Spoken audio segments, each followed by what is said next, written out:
गीता में अर्जुन को स्वयं भगवान कह रहे हैं कि उस परमेश्वर की शरण में जा, उसके लिए उन संतों के पास जा जो तत्वदर्शी हो।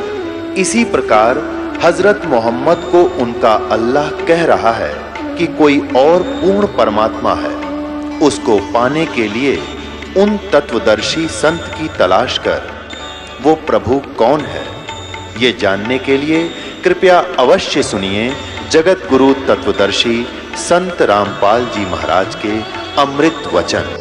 गीता जी अध्याय नंबर 15 के श्लोक 16-17 में 3 पुरुष बताए हैं कि सरपुरुष, एक अक्षर पुरुष, एक परम अक्षर पुरुष। उत्तम पुरुष तो अन्य वो परम अक्षर पुरुष है, परम अक्षर ब्रह्म है।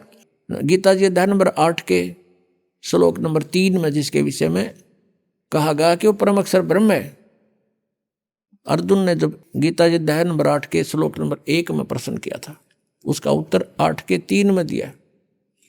तो ये 3 पुरुष हैं, सरपुरुष भी नाशवान, अक्षर पुरुष भी नाशवान, केवल परम अक्षर पुरुष, परम अक्षर ब्रह्म, ये अविनाशी परमात्मा है। आज का जो सत्संग का विषय है, भजन करो उस सर्वदा जो दाता है कुल सबका। अब ये कंसेप्ट क्लियर करने के लिए सारा कुछ इतिहास जीवनी सुनाई जा रही है। अब सरपुरुष भी नाशवान, अक्षर पुरुष की भी क्लियर स्थिति है कि ये भी अविनाशी नहीं है, बेशक नाम इसका अक्षर पुरुष है, और वो परमात्मा तो अन्य ही है। गीता जी अध्याय नंबर 15 के श्लोक 17 में उसकी भक्ति करने से उस परमेश्वर के नाम में इतनी शक्ति है, उस सत्य नाम में, सच्चे नाम में जो 2 अक्षर का होता है, कि हमारे सभी पापों का वो नाश कर देती है। और अन्य भगवान से श्री विष्णु जी, श्री ब्रह्मा जी, श्री शिव जी, और से ब्रह्म सरपुरुष और अक्षर पुरुष, ब्रह्म और ये परब्रह्म कहते हैं अक्षर पुरुष को, इनकी भक्ति से पाप नाश नहीं हो सकते। वर्क डन सभी को मिलेगा, जो किया है वो फल अवश्य प्राप्त होगा, पाप भी मिलेगा, पुण्य भी मिलेगा। इसलिए उन भगवानों की भक्ति से जीव सुखी नहीं हो सकता, क्योंकि अगर पुण्य के कारण कहीं स्वर्ग में 2 घंटे रुक आए तो बाकी 20 घंटे उन पापों को भोगना पड़ेगा। इतने अत्यधिक पाप बनते हैं। पुण्य तो करने से बनते हैं और पाप अपने आप बनते हैं। यहां पर अब प्रसंग क्या है, अब कारण क्या है कि जैसे किसी ने लाइसेंस बनवा रखा है, ड्राइविंग लाइसेंस यानी गाड़ी चालक का लाइसेंस बनवा रखा है, सर्टिफिकेट, तो वो गाड़ी चलाता है, दिवस से दुर्घटना हो जाती है तो वो 90% बरी है कि भी ये ट्रेंड आदमी है, ये अनजान नहीं था, इत्तेफाक से दुर्घटना होगी, किसी दूसरे की भी गलती से हो सकती है, तो इसलिए इसको निर्दोष साबित कर दिया जाता है। और जिसके पास लाइसेंस है, नहीं गाड़ी चला रहा है, उससे दुर्घटना हो जाती है तो सीधा अंदर जेल में होता है वो, उसका कोई विकल्प नहीं। उससे कोई मृत्यु हो जा गाड़ी के नीचे, उसका कोई विकल्प नहीं बचा होगा। तो ऐसे जो बगैर गुरु के यानी लाइसेंस बनवाए अधिकारी के बिना, अधिकारी होते हैं, ये सभी नहीं होते। अब जैसे राजा परीक्षित को सर्प ने डसना था और बताया गया उसको कि किसी को गुरु बना और उससे श्रीमद् भागवत की कथा सुन। अब वहां पर उसके लेखक भी बैठे थे, व्यास जी, उसने भी गुरु बनने से इनकार कर दिया और पाठ कथा करने से भी इनकार कर दिया, क्योंकि वो अधिकारी नहीं थे और अधिकारी और 7वें दिन परिणाम आना था उसका। इसलिए सब पीछे को खिसक गए कि नहीं, हम गुरु पद योग्य नहीं है। तो कहां से? स्वर्ग से। और सुखदेव जी को बुलाया गया, वहां राजा परीक्षित ने उनको गुरु बनाया और फिर उन्हें 7 दिन कथा सुनाई। तो अनधिकारी से लिए हुए नाम से भी आपको कोई राहत नहीं मिलेगी, अधिकारी से लिए हुए नाम से भी आपको राहत मिल सकती है कि इच्छा कर मारे नहीं, बिन इच्छा मर जा। लेकिन आपके संचित कर्म बहुत होते हैं। अब इन भगवानों की साधना से, चाहे आपने गुरु बनाकर भी कर रखे हैं, तो भी आपके पाप डिपॉजिट अलग से होंगे ही होंगे। यहाँ का विधान है जैसे कर्म करेगा वैसे फल मिलेंगे। केवल एक परमात्मा है, परम अक्षर ब्रह्म। उसकी भक्ति करने से और उसके अधिकारी संत से लाइसेंस बनवाने से, यानी उपदेश ग्रहण करने से, दीक्षा लेने से आपके पाप नाश हो सकते हैं, और से नहीं।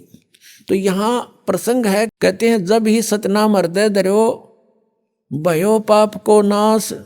और जैसे चिंगारी अग्नि की भाई पड़े पुराने घास, करोड़ों टन सूखा घास फूस पड़ा हो और उसमें एक माचिस की सीख जला के लगा दे, सारे का नाश करके राख बना देती है। और चलती हवा उसको इधर उधर, आंधी तूफान उसको उठाकर फेंक देता कहीं का कहीं, वो अक्षेत्र क्लियर भी हो जाता है। ऐसे ही परमात्मा कहते हैं जैसे सूरज के आगे बदरा ऐसे कर्म छयारे, और प्रेम की पवन करे चित मंजन जल के तेज नयारे। प्रेम की पवन चलेगी जब परमात्मा के मंत्र के साथ, वो तो फूंक देगा, और फिर प्रेम की पवन और करे चित मंजन, भगवान में एक प्यार जागृत होगा, आंखों से आंसू चलेंगे। कहते फिर वो हवा फेंक देगी उस सारी राख को भी, कहीं की कहीं पटक देगी। अब ये क्लियर हुआ कि जो भगवान परमेश्वर कबीर जी की साधना करते हैं, उनके संचित कर्म भी और उनके प्रारब्ध के कर्म भी नाश होते हैं। लेकिन भगवान ब्रह्मा विष्णु शिव और ब्रह्म और सरपुरुष, यानी ब्रह्म और परब्रह्म, अक्षर पुरुष तक, सरपुरुष और अक्षर पुरुष, इनकी भक्ति से ना तो प्रारब्ध में कोई परिवर्तन हो सकता और न ही आपके संचित कर्म का नाश हो सकता। क्रियमान कर्म ज्ञान से कुछ बचाव हो जाता है, संतों का संग करने से, ज्ञान के समझने से कुछ पापों से, क्रियामान पापों से बच सकते हैं। जो कर रहे हैं उनसे कुछ फर्क पड़ जाता है, लेकिन प्रारब्ध में कोई परिवर्तन नहीं होता। जैसे भगवान श्री विष्णु जी को श्राप दिया था नारद जी ने। नारद जी ने भगवान से विष्णु रूप मांगा था, हरि रूप, विवाह कराने के लिए, और विष्णु जी ने उनको, यानी भगवान ने उनके बंदर का मुंह लगा दिया। जब नारद जी को पता चला कि तेरे साथ शरारत कर दी विष्णु जी ने, उसको श्राप दे दिया कि आज तूने मेरे को बंदर का मुंह लगाया है। मैं एक औरत के लिए आज मैं व्याकुल था, एक पूरा जीवन तू अपनी पत्नी के वियोग में बितावेगा। उसका श्राप का फल भी भगवान विष्णु ने श्री रामचंद्र रूप में भोगना पड़ा। और जो मुंह तूने मेरे लगाया है, इस मुंह के जैसे व्यक्ति यानी जीव तेरी मदद करेंगे। बंदरों ने उनकी मदद की। और फिर श्री रामचंद्र जी रूप में यानी विष्णु जी ने जन्म लिया। वो सारा आपने सुन लिया कि उन्होंने किस किस प्रकार वो अपना जीवन व्यतीत किया। और जैसे ये भी आपने सुन लिया कि उन्होंने बाली को मारा था, वो उनके प्रारब्ध में लिख दिया गया, तो उसका बदला भी उन्होंने भोग कर ही पूरा करना पड़ा। वो उसको नाश नहीं कर सके, अपने प्रारब्ध के पाप कर्म को भी नाश नहीं कर सके, वो भी भोगना पड़ा। अब प्रसंग चल रहा है कि हम तुम कौन राम का जपते जापम, और ताते कटे ना ये तीनों तापम। अब हमारे पापों का नाश, जैसे हम प्रतिदिन गीता जी के श्लोक 25 से लेकर और 31 तक ये वर्णन किया है कि अर्जुन, जैसे सभी कर्म भले ही उनमें पाप भी हो रहे हैं, वो त्यागे नहीं जा सकते। किस प्रकार, कौन से कर्म? जैसे खाना बनाते हैं उसमें भी जीव हिंसा होती है। पोछा लगाते हैं, लीपते थे पहले मड प्लास्टर थे गाय के गोबर और मिट्टी से, उसमें भी जीव मरते हैं। खेती करते हैं किसान, उसमें भी खेती में भी जीव मरते हैं। तो ये कर्म, जैसे व्यापारी व्यापार करता है उसमें भी जीव मरते हैं, कणक तोलते हैं, और सौदा करने के लिए इधर उधर जाते हैं गाड़ियों में या वैसे पैदल, तो ये कर्म त्यागे नहीं जा सकते, ये कर्म होंगे ही होंगे। अब कहने का भाव है, अब ये कर्म तो त्यागे नहीं जाएंगे और ये होंगे ही होंगे और इनका भी पाप भी लगेगा। लेकिन जब हम पूर्ण परमात्मा से वो लाइसेंस बनवा लेंगे, यानी पूर्ण परमात्मा की शरण में, और उसके प्रतिनिधि से ड्राइविंग लाइसेंस अर्थात दीक्षा प्राप्त कर लेंगे, उसके बाद इन कर्मों का फल आपको भोगना नहीं पड़ेगा। उसमें परमात्मा ने बताया है कि इच्छा कर मारे नहीं और बिन इच्छा मर जा, कह कबीर दास का फिर पाप नहीं लगा। हम अपने उद्देश्य को लेकर के सफर कर रहे हैं। जैसे किसान खेत में जाता है, फिर हल जोतता है, यदि उसके पास ये नाम नहीं है, ये सच्चा नाम नहीं है, तो उसकी कहते हैं एक हलाई में, एक हलाई ज़्यादा से ज़्यादा 30 फुट चौड़ी और 200 फुट लंबी ला लो, 40 फुट चौड़ा और 200 फुट लंबा, ये एक क्षेत्र, इतने टुकड़े में एक हलाई में हाड़ी को, किसान को इतने पाप हो जाते हैं जैसे 1000 कसाईयों को लगते हैं।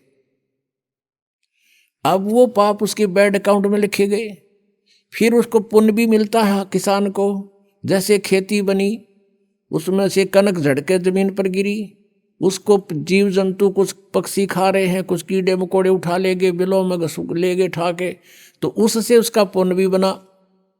वो तो पुण्य और पाप दोनों भोगे ही समाप्त होंगे, और फिर परमात्मा के नाम से हमें वो जो पाप हाली को नहीं लगेंगे, क्योंकि उसकी इच्छा वहाँ जीव मारना नहीं है। परमात्मा ने विधान बताया है कि ये अन्न खाओ तुम और ऐसे खेती करो। परमेश्वर ने अपने विधान में कहा था, एक किसान था और बैलगाड़ियों से ट्रांसपोर्ट का काम करता था। वो बहुत बड़ा धर्मात्मा, अच्छी पुण्यात्मा था, और उसके घर पे एक साधु रहता था, भक्त साधु, लाल कपड़े यानी संत वेशभूषा में, और वो किसान उसकी बहुत मदद करता था, बहुत सेवा करता था। अपने घर पर रख लिया उसको, वो कहीं बाहर देखा तो उसको घर ले आए कि महाराज हमारा पुण्य हो जाएगा, आपकी भक्ति बन जाएगी, आपको तो 2 रोटी चाहिए, हमें सेवा संत की मिल जाएगी। साधु सेवक था वो किसान, उसने अपने घर पे एक चौबारा बना रखा था, उस पर छोड़ दिया उस महात्मा को संत जानकर। वो खावा अपना बढ़िया रोटी और दरवाजा बंद करके कुंडी ला के न्यू का मन बोलियो मत शाम तक, और खा के सो जा। अच्छा बढ़िया माल उस किसान का। और एक दिन उसकी मृत्यु होनी थी, वो तो 2, 4, 10 साल में उसकी मृत्यु होगी। वो उस किसान का ही बैल उत्पन्न हो गया, उस बैल बनकर किसान का वो जो खाया था वो तो देना ही था उसने, वो बैल बनकर वहीं आ गया। किसी के जन्म लिया, वो किसान के गाय के, और बैल के योग हो गया 4-5 साल में। वो किसान ने उसमें गाड़ी में जोत रखा, और वो जा रहा था, जैसे पुण्यात्मा परमेश्वर कबीर देव जी की महिमा चारों वेद बताते हैं। वो परमात्मा अपने सतलोक में रहता है, वहाँ से गति करके नीचे पृथ्वी पर आता है, अच्छी आत्माओं को मिलता है, उनको ज्ञान देता है। उस ज्ञान से परिचित वो पुण्यात्माएं फिर परमेश्वर की महिमा का गुणगान करते हैं। उनमें से एक आदरणीय गरीबदास साहिब जी गांव छुरानी, जिला झज्जर वाले थे। ये बेरी गांव का किसान था, जिसके विषय में ये दास बता रहा है कि बेरी गांव है जिला झज्जर में, रोहतक से 20 किलोमीटर होगी लगभग। उस बेरी गांव का वो किसान था, और वो कहीं इधर नजफगढ़ की मंडी में, जो पहले पुराने समय की बात है 250 वर्ष पहले, कच्चे रास्ते होते थे, बैलगाड़ी से अपना ट्रांसपोर्ट का काम करता था। यहाँ से कणक ले जाता, वहाँ से शक्कर भर लाता नजफगढ़ की मंडी से। तो ऐसे वो जाता था प्रतिदिन। अरे उसके पास बैल था, गोरे से रंग का, और वो बैल चलता चलता गाड़ी में बैठ जाता था, चला नहीं था। फिर उसका दे लट्ठा आछी पिटाई करके फिर खड़ा होता था, फिर कुछ देर दूर चलता था, फिर बैठ जाता था। एक दिन ऐसे ही करते करता वो नजफगढ़ की मंडी से आ रहा था, और सुबह सुबह गरीबदास जी उसी रास्ते पर बनी हुई एक कुएं पर स्नान कर रहे थे। वो बैल आकर वहां बैठ गया, और लाल किसान ने ठा कर लट उसका मट्टा मट शुरू करे, अगी इसका यूं तरीका उठन का। तब गरीबदास साहब जी जो परमात्मा से परिचित थे, उसने कहा कि भाई किसान और लाल मत मारा इसके।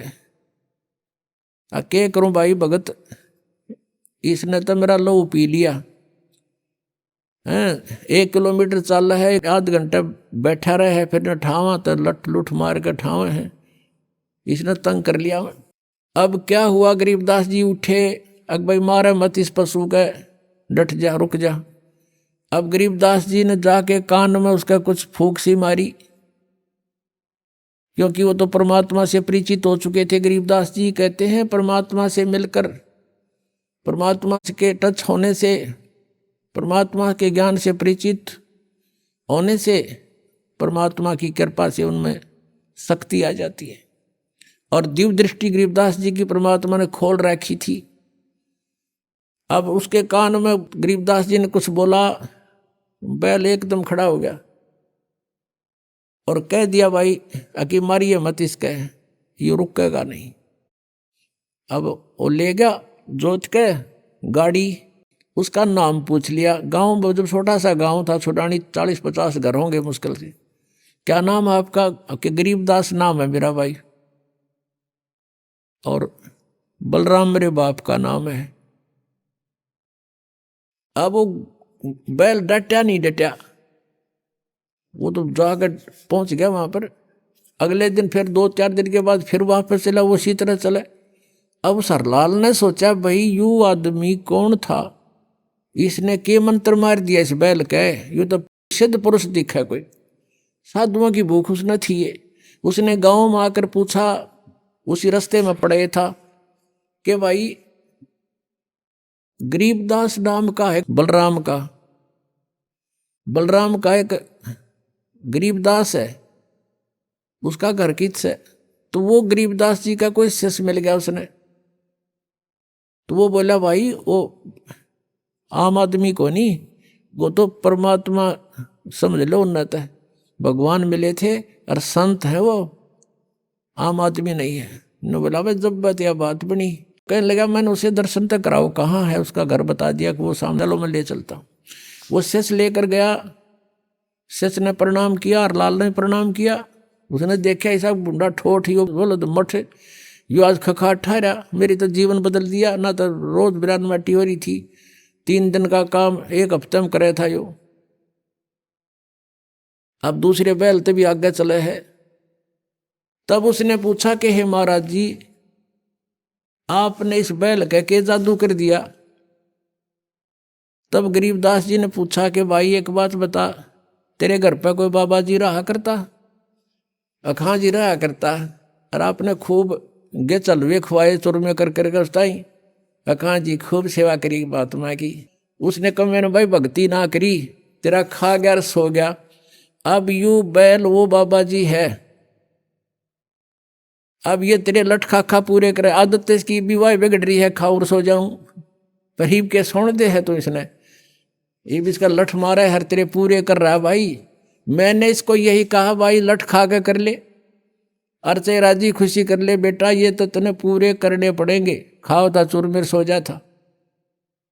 तब इसका यह बात समझ में आएगी, भाई मेरी आज्ञा का पालन कर दिया, तेरे पूरे करेगा भी।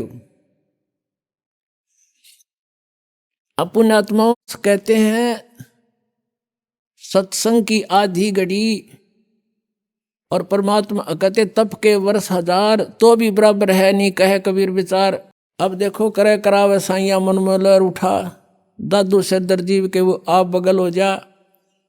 अब वो परमात्मा का शिष्य था कभी किसी जन्म में। ऐसे जो सर्कमस्टांस होते हैं परमेश्वर करता है, और उसने भक्ति करी कोई ना, फिर 83 लाख योनियों में जा फंसा। अब वहां भी उसको राहत दिला दी। अब हरलाल के मन में ये आई कि भाई महात्मा था, अपनी करनी पाओगा, आज के बाद मैं इसने बैल न कभी प्रयोग नहीं करूं। वापस ले जाके उसके बाद गाड़ी उड़े छोड़ दी, 9 की 9 बैलगाड़ी खाली कर लिया, दूसरा बैल मोल लिया, वो जोत दिया, पाछे बांध के घर ले गया, घर जाके अलग से बांध दिया, चारा चरावे, पानी पियावे, प्रयोग नहीं किया।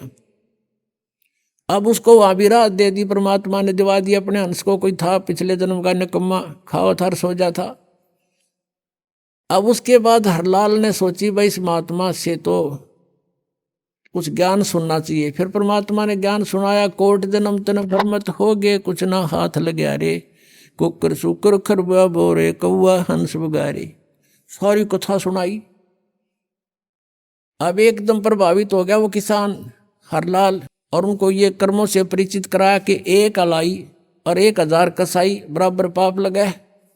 तो इस चीज से वो प्रभावित हुआ और कहने लगा भगवान मुझे तो अपने पास ही रख लो। गरीबदास जी से कहा। गरीबदास जी बोला भाई हमारा मार्ग अब ऐसे रखने का नहीं है, हम तो वो विधि बताते हैं जिससे तुझे पाप नहीं लगेगा। अब खेती करूं तो उसमें पाप लगे, हरलाल बोले, और ये गाड़ी बाहूं इसमें पाप लगे, आपने भी दान बता दिया सारा। अब भगवान यूं कर्म मेरे तत्व को ना, और मुझे अपने पास रख लो, आपकी सेवा कर दूंगा। तब गरीबदास ने कहा था कि हमारा यूं मार्ग यूं नहीं है भाई, हमारे पास एक ऐसा साबुन है, प्रतिदिन जो मैला कपड़ा होता है उसको डेली धो ले, साफ हो जाता है। ऐसा नाम दूंगा कि इच्छा कर मारे नहीं, बिन इच्छा मर जा, कह कबीर तास का पाप नहीं लगे। गरीबदास जी ने कहा था कि गाड़ी बाहो खुश रहो और खेती करो खुशहाल, और पर साईं सिर पर राखिए। सही भगत हरलाल कि अपना काम भी कर और इस मंत्र का जाप रख, मर्यादा ना तोड़ना, तो सही भगत हो गया हरलाल, अपनी भक्ति कर। तो कहने का उद्देश्य ये है कि जो ये परमात्मा की भक्ति की सही मंत्र आपको मिल जाएंगे, फिर आपने दैनिक कर्म छोड़े नहीं जा सकते, इनको त्यागा नहीं जा सकता, इनके पाप भी नहीं लगेंगे, आप जी को नहीं लगेंगे। और इस मंत्र के अतिरिक्त चाहे कोई कबीर पंथी भी अन्य कोई कबीर साहिब की शरण ग्रहण करवा रहा है, वो नकली है, उसमें ओट मालिक की उनको नहीं है।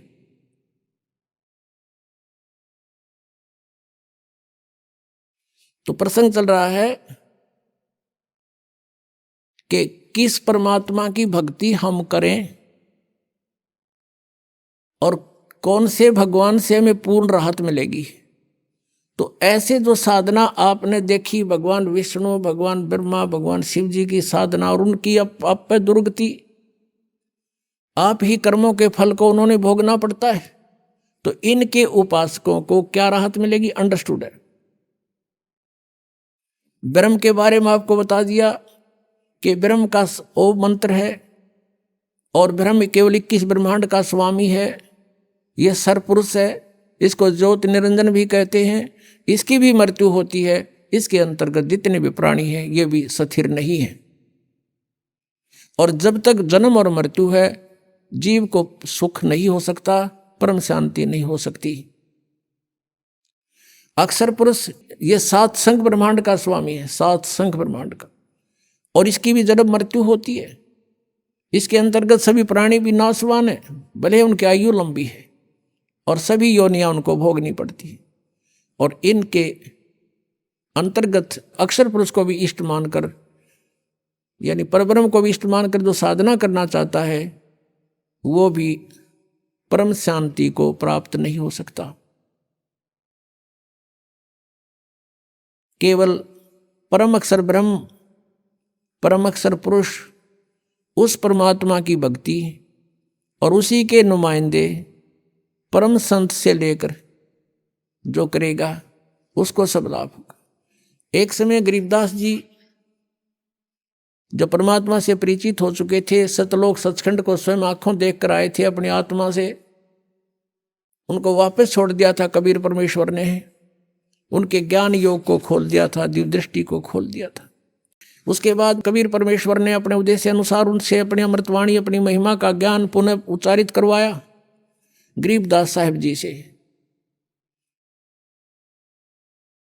आदरणीय गरीबदास साहिब जी ने वो वचन परमात्मा की आंखों देखी महिमा बोली। और एक गोपाल दास नाम के एक दादूपंथी संत थे, उन्होंने, भगत ने वो सब परमात्मा की महिमा की वाणी गरीबदास जी के मुखारविंद से उच्चारित लिपिबद्ध की गई। उस वाणी में इतनी कसक है, जैसे आप जी को हम नित्यनेम के लिए देते हैं सुबह सुबह की वाणी, शाम की आरती, दोपहर की रामायणी, 3 समय की हम आपको भक्ति बताते हैं। ऐसा ही वेदों में विधान है कि परमात्मा की भक्ति 3 समय की होती है। गरीबदास जी के कुछ शिष्य हो गए थे, वो साधना करते हुए जहाँ भी जाते थे वो अपने नित्य नियम अवश्य करते थे। लुधियाना के पास एक वासियर गांव है, लुधियाना के पास वासियर गांव का एक बहुत बड़ा किसान था, राम राय नाम था उसका। और गांव में एक नाम और रख लिया कर, न्यारा, झुमकरा। उसका नाम झुमकरा भी रख रखा था, वास्तविक नाम उसका राम राय था।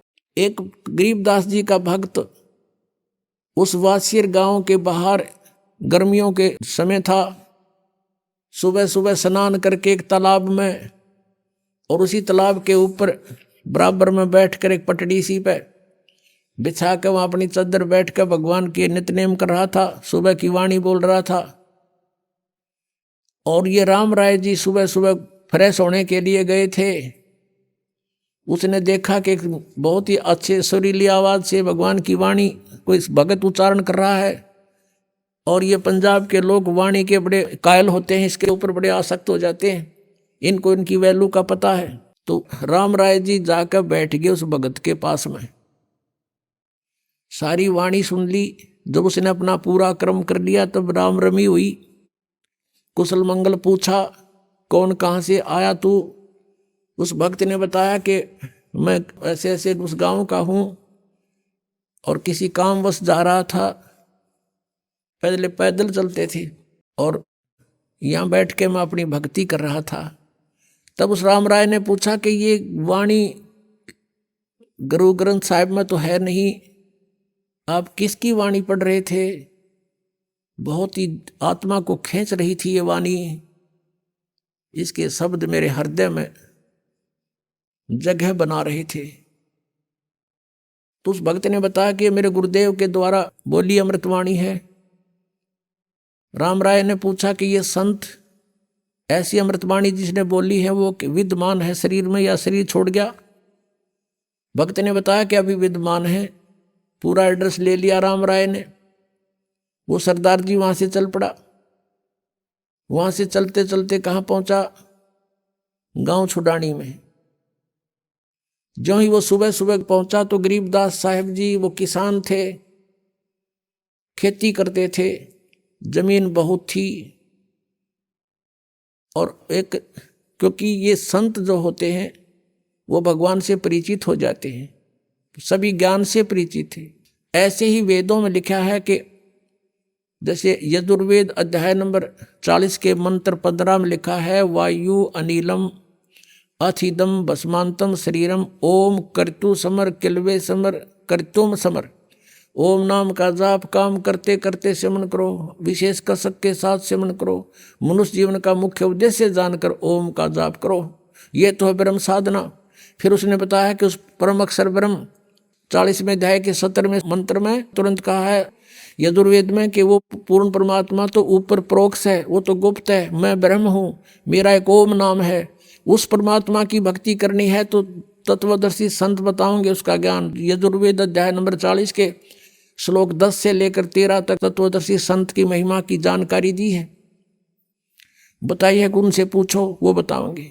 तो वो उनको मिला नहीं, तो उन्होंने, जैसे बच्चा कोई गेम खेलता है तो उसका जिला स्तर पर खेलता है तो भी वही नियम होते हैं, और उसको स्टेट लेवल पर खेलता है प्रांत स्तर पर तो भी उसके वही नियम हैं, और जो राष्ट्र स्तर पर खेलेगा नेशनल लेवल पर तो भी उसके वही नियम होते हैं। तो जितने भी साधना है साधक यही नियम थे कि जैसे सूक्ष्म वेद में परमेश्वर ने आके बताया कि नाम उठत नाम बैठत नाम सोवत जागवे, नाम खाते नाम पीते नाम से ती लागवे। यानी कर्म योगी बने रहना और भक्ति करो, चलते फिरते उठते बैठते, कोई विशेष स्थान पर बैठने की विशेष आवश्यकता नहीं। अगर समय है, कोई काम नहीं है तो बैठ के करने में कोई पाप नहीं, किसी प्रकार लेट के बैठ के भी कर सकते हो। इस आधार से गरीबदास जी सुबह सुबह अपना खेतों में सैर सपट्टा भी हो जाता और आते समय वो घूम फिर के आते थे और पशुओं का चारा कुछ काटकर खेतों से सिर पे रखकर बंडल बरोटा वो लाते थे। तो अब राम राय ने जाके पूछा, भाई गरीबदास महाराज का घर कहाँ है? कोई भक्त मिल गया, उसने कहा कि सामने चले जाओ। कोई शरीफ साहब भी मिल गया, वो कहने लगा सामने जाओ और वो उनका मकान है। वहाँ गए तो वहाँ 5-4 भक्त बैठे थे, इंतजार कर रहे थे गरीबदास जी की, प्रतिदिन मिलने आते थे। उनसे पूछा भी महाराज जी कहाँ हैं? राम राय ने, उन्होंने कहा भी खेतों में गए हुए हैं। राम राय जी ने पूछा कितनी देर में आएंगे? साधु संत का कोई भरोसा नहीं, आओ तब आ जाना, तो 12 बजे भी आवे। उनकी मौज है, खेत में गए हैं, कहीं काम भी लग गए होंगे। अब राम राय जी ने सोचा भी मेरे तरफ है, संत की दर्शन करूं, पीछे आहार करूंगा। अब 250 कोस आ गए, यानी वहां से 400 किलोमीटर पहुंच गया हूं। 10 कदम और भर लेता हूं। उनसे पूछ लिया किस साइड में गए हैं, कि साहब ने चला जा रास्ता है। अब राम राय जी उस रास्ते चल पड़े और बता दिया था कि आगे कुआं है, झोंपड़ी मिलेगी, वहां शायद वहां मिल सकते हैं। उसने सोचा चल इतनी दूर आया हूं, साधु के दर्शन करके आहार करूंगा। आगे से क्या देखा, गरीबदास जी आ रहे हैं, सिर पे पशुओं का चारा लेकर, बरोटा ज्वार का, किसान रूप में। वो एक सिंपल जैसी वे भूसा हरियाणे की थी, धोती और कुर्ता, उसी में अपना आ रहे थे। और राम राय जी का दृष्टिकोण था कि साधु संत पावेगा या तो गल में माला होगी, बड़ी बड़ी जटा होगी, दाढ़ी बढ़ी होगी, राख रमा रखी होगी, शरीर के ऊपर हाथ में चमटा होगा, या कति लाल कपड़े होंगे, मुंड मुंडा रखा होगा, तिलक ला रखे होंगे। इस इमेजन से उसने अपने हिसाब से ऐसा इमेजन बना रखा था कि साधु ही साफ पाओगा। उधर से अंतर्यामी थे गरीबदास जी, वो जान गए भगत आवे है। भगत ने पूछा राम राय ने उससे, गरीबदास जी से, कि भाई किसान, मैंने महात्मा गरीबदास जी से मिलना है। वो कहाँ से मिलेंगे? आपने देखा इधर, बताया कि इधर आए हुए हैं। गरीबदास जी कहने लगे कि आजा भाई मेरे साथ, मैं मिलाऊंगा गरीबदास जी से, आजा मेरे साथ। अगर नहीं इधर बता रहे हैं कि कहने लगे मेरे साथ आजा, मैं मिलाऊंगा तेरे को। अब गरीबदास जी को पता था यदि मैंने अब इसको ये कह दिया कि मैं गरीबदास हूं तो यो मेरी बात भी नहीं सुनेगा, क्योंकि इसने तो महात्मा का जो वो बना रखा ना वेशभूषा, किसी होगी वैसा होगा, इसने तो वो सोच रखा महाराज। और मैंने कह दिया थी वो उल्टा हो लेगा, रोटी भी नहीं खाओगा, ये कह दिया मैं महाराज जी। वापस आ गए, वहाँ भगत बैठे थे। गरीबदास जी को आते देखा, सब खड़े हो गए। किसी ने उनका चारा लिया, सिर से उतारा, दंडोत प्रणाम करी, और भक्तों ने पूरा सत्कार दिया अपने गुरुदेव को। अब वो राम राय खड़ा खड़ा देख रहा है, भाई यू कौन है, क्या बात है ये, इसको आदमी दंडोत प्रणाम कर रहे, तो सिंपल सा आदमी है मेरे जैसा। और गरीबदास जी के 1400 एकड़ जमीन थी उस समय, 1400 किले। उधर से राम राय भी एक अच्छा जमींदार था, 500-600 एकड़ जमीन उसके भी थी, किसान था वो भी, सरदार जी। अब उसने सोचा यू किसान बतावे अच्छी जमीन है इसके, अभी सुना मैंने, और बैल बाल बांध रखे। इन्हें सोचा यू मेरा कैसा किसान है, इसके ये मजदूर होंगे जो इसको प्रणाम करें। अब उसने पूछा रे ये कौन है भाई? उन्होंने बताया गरीबदास जी के शिष्यों ने कि महाराज हैं गरीबदास जी, ये बड़े महापुरुष से पहुंचे हुए। अब राम राय बैठ गया जमीन के ऊपर, कलेजा पकड़ के अगी इतनी दूर आया और खोदा पहाड़ और पाई चुया, यू महाराज जी पाया, देख मेरे कैसा किसान रहता रहा जो भाई। अब वो अंतर्यामी थे गरीबदास जी, उसकी सारी देख रहे थे। यो भगत तो फ्यूज हो गया। उधर से गरीबदास जी ने जितने वहां 5-4 भगत थे उनसे कहा, किसी को तो बैलों को चारा डालने की सेवा दे दी, किसी को कहा भी बैलों को पानी पिला लो तालाब पर जाकर के, सब इधर उधर कर दिए और अपने लिए एक बाल्टी रखवा ली पानी की नहाने के लिए। गरीबदास जी सामने नहाने लग गए पाटड़े पर बैठ के, और वो सामने बैठा था उसको बैठा दिया चारपाई पे, राम राय को बैठ जा। अब उस राम राय वहां बैठ गया। अब चल इतनी दूर आया, इस तो पूछते लो कि साग महाराज से हो, इस दृष्टिकोण से वो बैठ गया। अब गरीबदास जी नहाने लगे, स्नान करके वो उठे। अब गांव में क्या है, यहाँ हरियाणा के अंदर धोती बांधा करते पहले तकरीबन सभी किसान या कोई भी था। अब उस धोती का ही एक बेल्ट बना करते एक हिस्से की, आधी ऐसे बांध लेते थे, उसी का एक टुकड़ा उस अलग नहीं करते थे, ऐसे लपेट करके बेल्ट बांधा करते ऊपर के, जहां बेल्ट बंधती है उसी कपड़े को, ऐसे उसको अड़बंध बोलते हैं, अड़बंध। तो गरीबदास जी ने नहा के और धोती ऐसे लपेट ली और फिर कहा उससे कि राम राय से कि भाई सरदार जी एक भाई, ये मेरे हाथ का चोट लगी हुई है, उंगली काम नहीं करती और ये मेरी धोती का गांठ लगा दे। तो शरीर के चारों तरफ के ला के फेर कर ऐसे गांठ लगानी होती थी, वो धोती शरीर के अंदर से निकल जाती और गांठ धोती का लग जा, शरीर के चारों तरफ नहीं रहे। अब उसने सोचा ये कहीं तरह से धोखा लग गया, तो उसने फेर निकाल ली और फिर गांठ लगानी चाहिए, वो फिर उसी तरह शरीर के अंदर से निकल गए और वो धोती का गांठ लग जा। गरीबदास जी ने वो फेर रखा था, इसकी फड़क निकल दे सारी।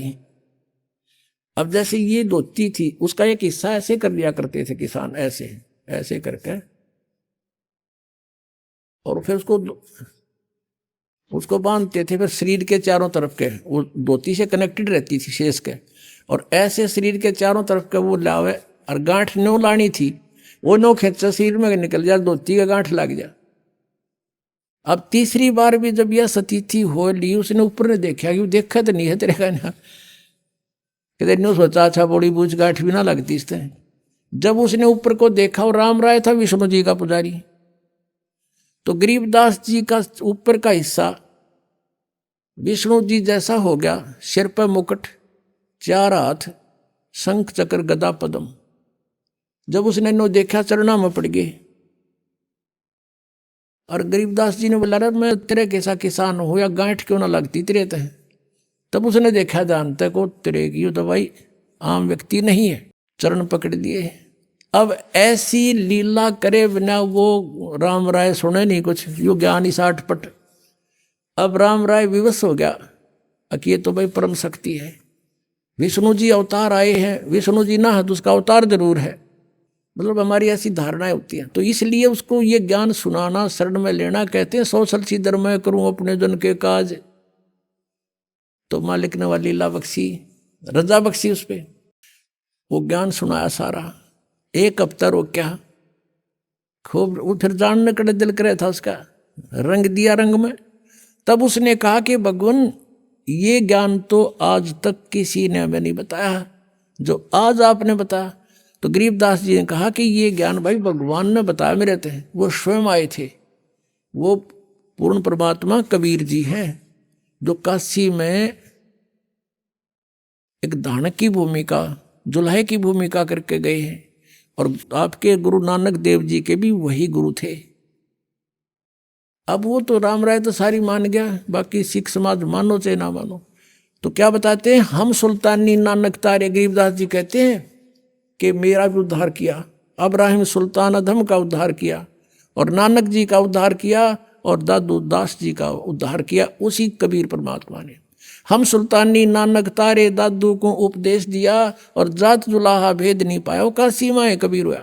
अब राम राय जी कहने लगा सरदार जी अब उसको कि शुरू में यह ज्ञान इंसान सुने है, कभी सच्चा कभी झूठा, नानू नहीं ऐसे नहीं, तो उसका दिमाग झूम रहा था इस कारण से भी, और वैसे भी उसका उर्फ नाम झुमक रहा था। तब गरीबदास जी ने कहा कि तत्व भेद कोई ना कह रे झुमकरा, ये पैसे ऊपर नाच सुनो रही झुमकरा। कोटों मध्य कोई नहीं रे झुमकरा, अरबों में कोई गर्क सुनो रही झुमकरा।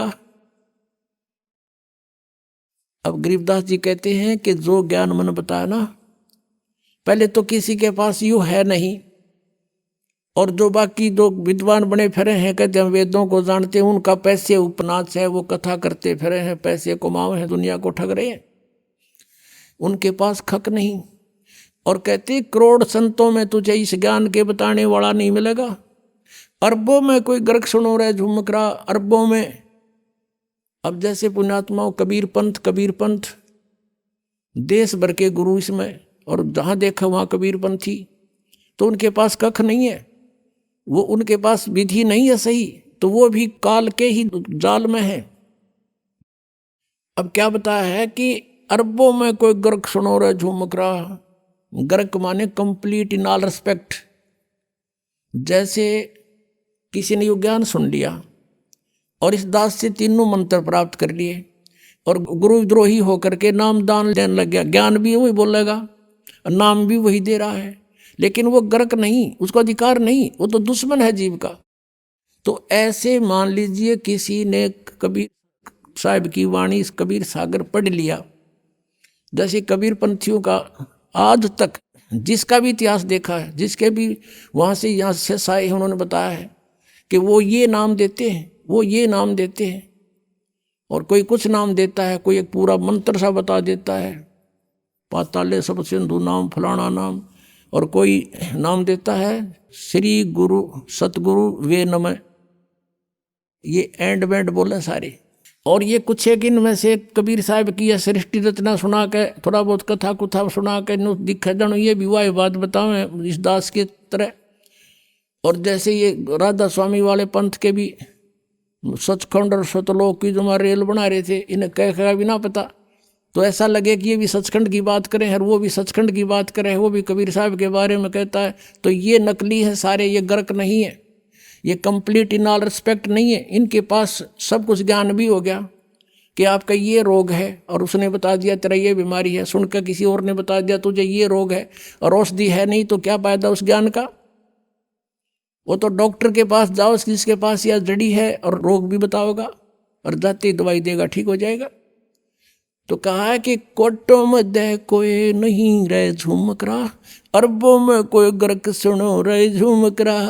अरबों में, जैसे एक गांव में अगर 10,000 15,000 व्यक्ति रहते हैं, उसमें 5,000 गुरु पाओगे। थोड़े बताऊं बल्कि ज़्यादा बेसिक हो जा। जैसे किसी के बालक के कोई तकलीफ होगी, पहले तो उसकी सास कहेगी बेटी बाहर लीगा धर दे 100 रुपया, फिर पड़ोसन आवेगी क्या हो गया बेटी 28 का ऐसे ऐसे हो गया, अग भीतर लीगा धर दे 2 रुपये।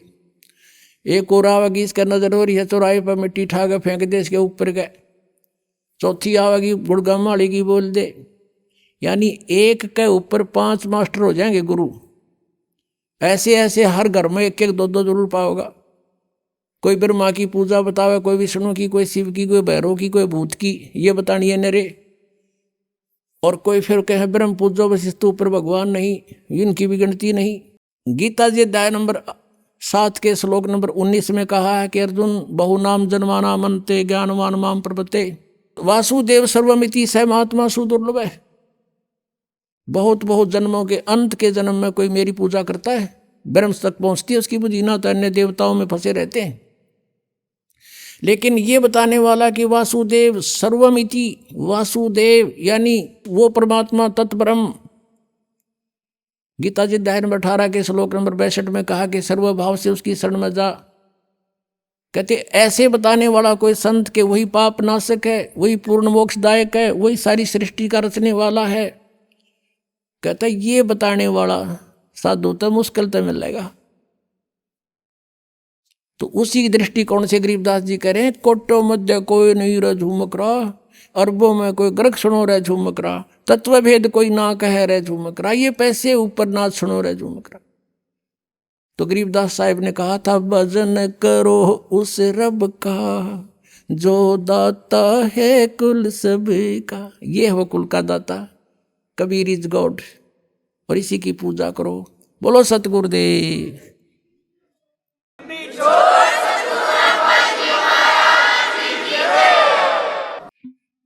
परमपिता परमात्मा सर्वसृष्टि रचनहार, कुल मालिक, सत्य पुरुष, अकाल मूर्त, शब्द स्वरूपी राम, ये कबीर देव हैं, कबीर साहिब हैं, जो भारतवर्ष की पावन धरती पर सन 1398 में विक्रमी संवत 1455 ज्येष्ठ सुदी पूर्णमासी को सतलोक से चलकर एक शिशु रूप धारण करके एक लहर तारा नामक सरोवर के अंदर कमल के फूल के ऊपर विराजमान हुए, एक शिशु रूप धारण करके। उस परमेश्वर ने स्वयं आकर के अपनी जानकारी आप ही बताई है।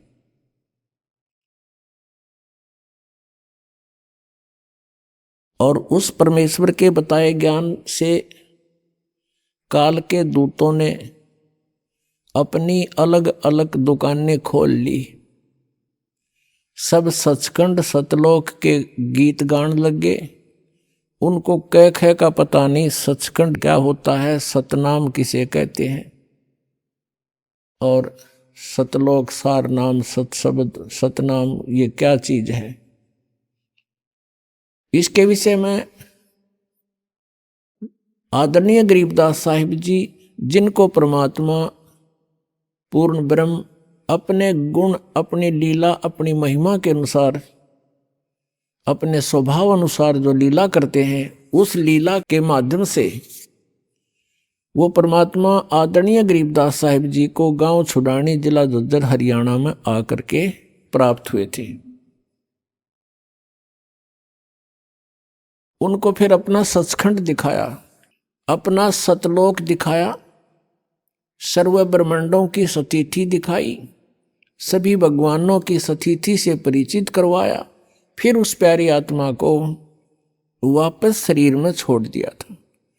आदरणीय गरीबदास साहिब जी को मृत जान लिया था। घर वालों ने, कुल के लोगों ने इकट्ठा होकर के उनको चिता पर रख दिया था। अंतिम संस्कार करने की तैयारी थी। उसी समय परमेश्वर कबीर देव जी ने, कबीर परमेश्वर ने उस आत्मा को शरीर में प्रवेश कर दिया। उसके बाद गरीबदास साहिब जी ने अपनी आंखों देखा सचखंड का जो ब्यौरा दिया, वो परमात्मा ने जो 600 वर्ष पहले ज्ञान दिया था उससे ज्यों का तो मेल खाता है। गरीबदास साहिब जी ने कहा है कि हम देखा सो सच है और सकल प्रपंच। हमने जो आंखों देखा भगवान की महिमा, कबीर परमेश्वर जी की महिमा, वो सत्य है और बाकी सब प्रपंच फैलाए बैठे हैं। उनके विषय में कहा कि बेखों के लश्कर फिरें, बेख मीन पंथों के, ये पंथों के लश्कर फिरें। लश्कर माने टोड़ के टोड़, पता नहीं कितनी दुनिया ने घेरे बैठे हैं ये लोग। बेखों के लश्कर फिरें ये बाणी चोर कठोर, सतगुरु धाम ना पहुंचेंगे ये 84 के ढोर। गरीबदास साहिब जी ने कहा कि जो कबीर परमेश्वर की वाणी को चुराकर अपनी दुकान न्यारी खोल ली, पंथ चला दिए, सचखंड का ठेका ले लिया, उनको पता कुछ भी नहीं है, तो उनके विषय में कहा कि बेखों के लश्कर फिरें। लश्कर माने पूरी सेना की सेना। और ये वाणी चोर कठोर, परमात्मा की वाणी को चुरा कर ये स्वयं संत बन बैठे और अब सच्चाई को स्वीकार भी करने को तैयार नहीं, इतने कट्टर हो गए। वो संत भी और उनके अनुयायी भी कहते हैं सतगुरु धाम ना पहुंचेंगे ये 84 के ढोर। ये सतलोक नहीं जा सकते। ये 84 लाख योनियों में यहीं पर अपना भटकते रहेंगे। पुण्यात्माओं, हम यहाँ काल के जाल में कैसे फंसे, और हम यहाँ इतना कष्ट उठा रहे हैं फिर भी मृत्यु पसंद नहीं करते। किसी के दोनों पैर कट गए, एक हाथ को पैरालिसिस है, और वो भी अभी जीने की आशा करता है। किसी के, एक व्यक्ति के 4 पुत्र थे, चारों मृत्यु को प्राप्त हो गए, वो भी अभी जीने की आस करता है। ऐसा क्यों है? क्योंकि हम मृत्यु पसंद नहीं करते, और मृत्यु डेफिनेट। तो जो ना होने वाली वस्तु की हम यहाँ चाह रखते हैं, तो सबसे बड़ी भूल तो अपने यह लग रही है कि मृत्यु होगी और मरना नहीं चाहते। कारण क्या है? क्योंकि हम ऐसे स्थान पर रहा करते थे जहां कभी मृत्यु होती ही नहीं थी। कोई भी वृद्ध अवस्था पसंद नहीं करता। एक माई लगभग 65 से ऊपर की उम्र की, और उसको एक बहन ने यहाँ आश्रम में ही उसको ताई कह दिया, बुढ़िया कह दिया। वनो कहती है, अच्छा मई पे बुढ़ी होगी, दांत नहीं उसका, शलवर पड़ रही सारे शरीर मुंह पे। तो कहने का भाव ये है, नहीं उसका दोष नहीं, हर प्रत्येक व्यक्ति यूं चाहता है कि मैं युवा बना रहूं, वृद्ध अवस्था ना हो और मृत्यु ना हो, और यहां दोनों डेफिनेट। इसके लिए परमात्मा बताते हैं। आइए अब हम उन श्रद्धालुओं के अनुभव जानते हैं जो जगत गुरु तत्वदर्शी संत रामपाल जी महाराज जी से दीक्षा प्राप्त कर चुके हैं तथा उनके द्वारा बताए गए भक्ति मार्ग पर चल रहे हैं। नमस्कार सर। नमस्कार सर। सर क्या नाम है आपका? सर मेरा नाम अरविंद कुमार आर्या है। अरविंद जी आप कहाँ से हैं? मैं उत्तराखंड बागेश्वर से हूँ। अरविंद जी आपने संत रामपाल जी महाराज से नाम दीक्षा कब ली? संत रामपाल जी महाराज जी से नाम दीक्षा 11 फरवरी 2018 में ली। अरविंद जी अपनी भक्ति साधनाओं के बारे में बताएं, आपने क्या क्या भक्ति साधनाएं की हैं? सर मैं जैसे हमारे घर वाले सब करते देवी देवता की वैसे ही करते थे। उसके अलावा एक गुरु भी बना रखा था हमने। गुरु का दीपक भाई थे निरुमा, ये गुजरात के थे। उनसे नाम लेने के बाद मैं 2-3 साल उनकी भक्ति भी की। हमारी मम्मी ने भी की, हमारी माता जी भी जुड़ी थी। तो माता जी जुड़ने के बाद उनको कैंसर हो गया था। कैंसर होने के बाद 3 दिन बाद उनके मृत्यु को प्राप्त हो गई थी। तो उनसे जुड़ने के बाद मेरे को एक बहुत ही भयंकर बीमारी लग गई थी सर।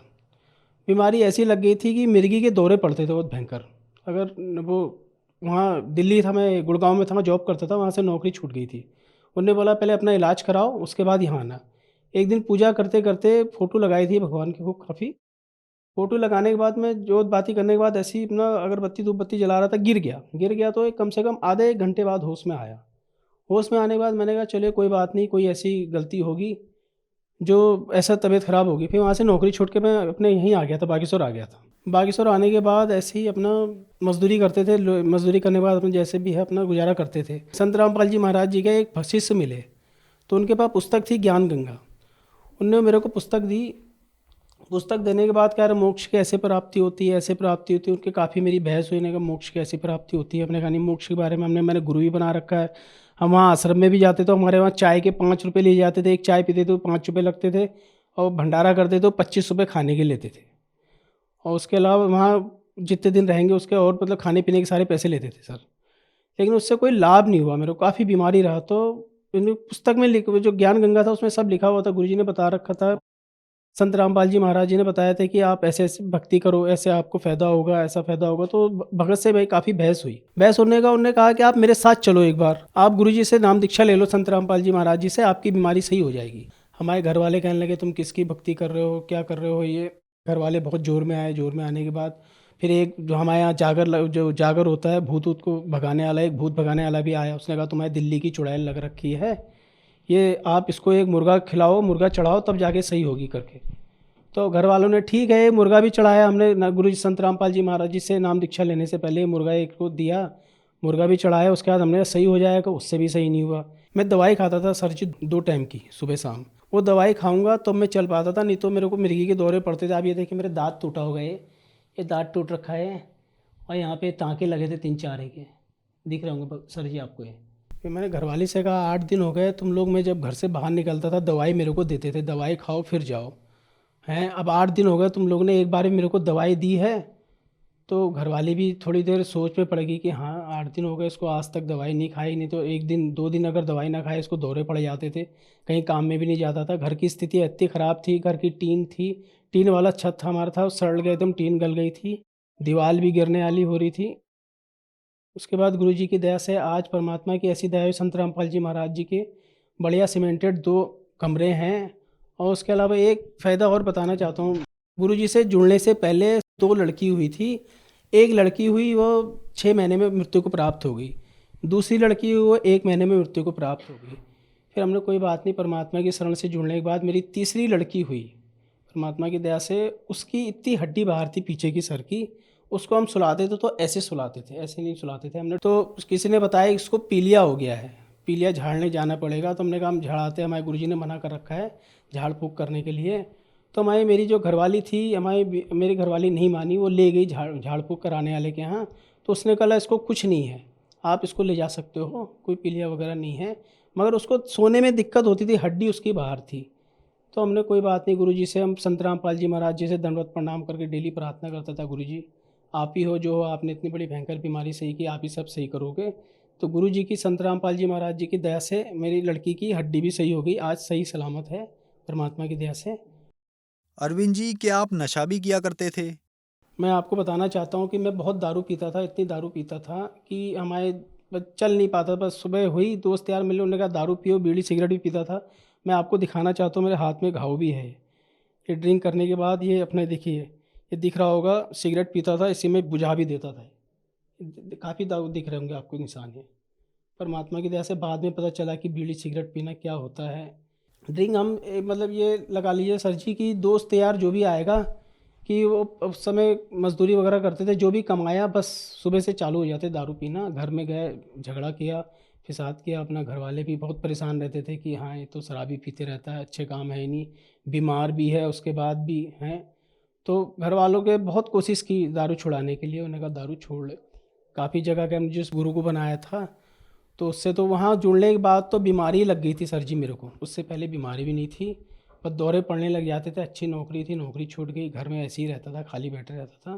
पर संत रामपाल जी महाराज जी का शिष्य मिला था तो वो ले गया था, मैं नाम दीक्षा केंद्र से नाम दीक्षा ली। आज मेरे को 2018 से जुड़े हुए एक बार भी एक दौरा भी नहीं आ रखा है। परमात्मा की दया से दवाई छूट गई, दारू छूट गई, जो नशा था सब दूर हो गया। अरविंद जी, आप बहुत ज्यादा नशा करते थे। नशा छोड़ने के लिए आपने बहुत ज्यादा प्रयत्न किए, लेकिन आपका नशा संत रामपाल जी महाराज जी की शरण में आने के बाद छूटा। आज जो दर्शक आपको टीवी पर देख रहे हैं, अगर वो भी परेशान है, नशा छोड़ना चाहते हैं, आप उनके लिए क्या कहना चाहेंगे? सर मैं तो प्रार्थना कर सकता हूँ बस कि आप जो हैं संत रामपाल जी महाराज जी का सत्संग आता है टीवी पे, उसमें आप सत्संग देखिए। गुरुजी आपको सद्भक्ति बताएंगे। आदमी भक्ति करता है किस लिए कि उसका नशा छूटे, उसके दुख तकलीफ दूर होए हैं। उसके बाद भी अब वो भक्ति कर रहा है, दुख भी दूर था, शराब भी पी रहा है, दुख भी है, तकलीफ भी है, सोच रहा भगवान सब सुख दे रहा है। लेकिन आप एक बार सदगुरु रामपाल जी महाराज जी का सत्संग आता है टीवी पे, उस पर आप सत्संग देखिए। और पुस्तकें हैं उनकी, जीने की राह, ज्ञान गंगा, गीता तेरा ज्ञान अमृत, पुस्तक मंगाइए, ऑनलाइन भी आ जाती है। उसके अलावा आप ये टीवी में सत्संग आता है गुरु जी का, उसमें पट्टी चलती है, उसमें नंबर लिखा होता है, फ़ोन नंबर, नामदान केंद्र के पता करके नाम दीक्षा ले सकते हैं। धन्यवाद सर। सत साहिब।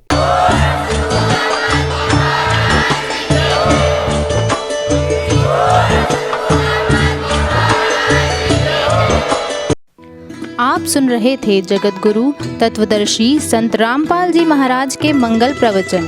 अधिक जानकारी के लिए संपर्क करें